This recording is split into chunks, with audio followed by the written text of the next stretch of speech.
Good morning, everyone. It's Terrie O'Connor at Winning at Real Estate. I want to talk to you a little bit about the madness that's going on in the world and the fact that we seem to be divided. And I want to question each of us what we can do to bring about a change.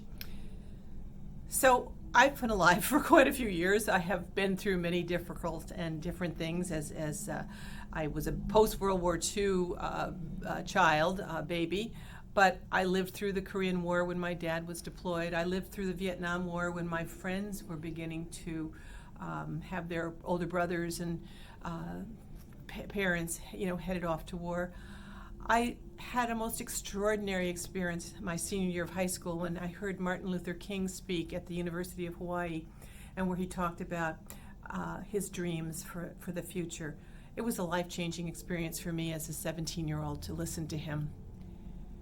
I've had the opportunity to live around the globe. I've lived in Panama, England, Malta, California, Hawaii, Washington, D.C., New London, Connecticut, and more, and more.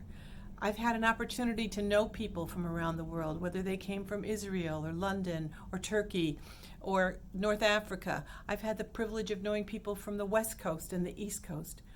But what I'm really talking about in the big scheme of this is all of this sense of community and traveling the world and knowing the world has seemed to come to some sort of a halt for some reason.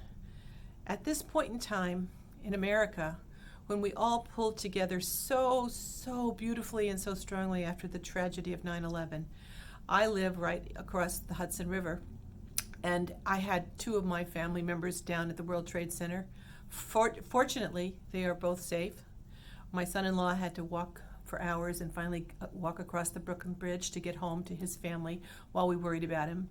My daughter stood there in awe and shock as she watched the towers be hit by planes and shake and all the other things that she witnessed. Our friends, some of them didn't make it out.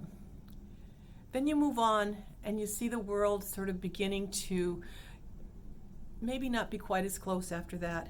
But what I find now, and I find the most tragic, having lived a number of years, is that we seem to be unable to have an opinion and share it without being criticized, shouted at, protested against, whatever. It's okay to protest. We all agree. I don't think what we agree with is the violence. And where the violence come from, you can point fingers at both sides. You can look at people that are just irrational, mentally ill. You can look at all of that. But in the meantime, among most people, there was always the ability to talk and disagree, but not necessarily disagree so that we're divided. Families are divided. Friends are divided. States feel divided with the population.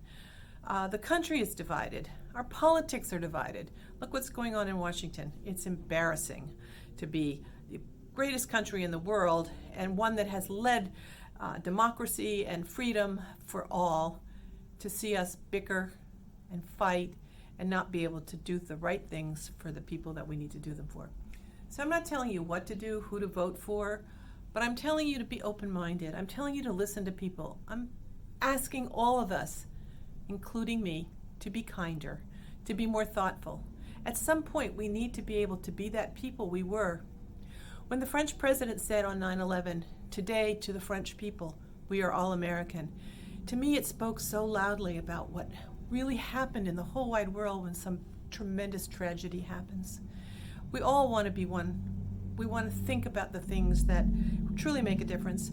When you listen to what Winston Churchill said to the people of England as they were bombed throughout the country and throughout London, repeatedly, night after night, going down in the bomb shelters and sitting in cold, wet, sometimes water, and not having great facilities and having to stay there and coming back up and not knowing if they'd have a house left.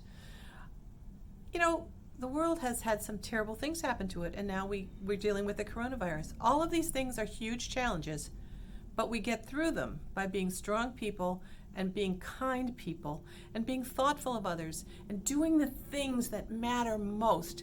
So if you're at work and you're thinking about your colleagues and your clients and you're always trying to do the right thing by everybody, you're probably going to be very successful. if you're a parent trying to do the right thing with your kids, and some kids are more challenging than others. In some ways, it's not even necessarily that they're more challenging than others for the same reason. Sometimes they have illnesses.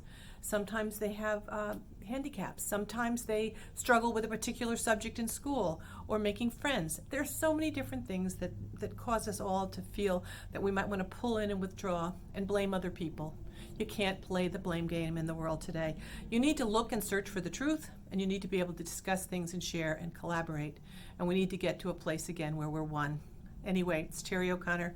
I hope we can all do this. It's so important. It's so important to me. I have a dream just like Martin Luther King did, and it's a dream that we all, black, white, whatever, brown we are, that we can live together in harmony and we can build our country back to what it used to be, where we all believed that there was a place for everyone. Anyway, take care. It's Terrie O'Connor. Sorry to be a little philosophical this morning, but I just felt I had to share this because it just seems so insane to have us so divided. Anyway, take care of yourselves, and I look forward to speaking with you again. Bye-bye.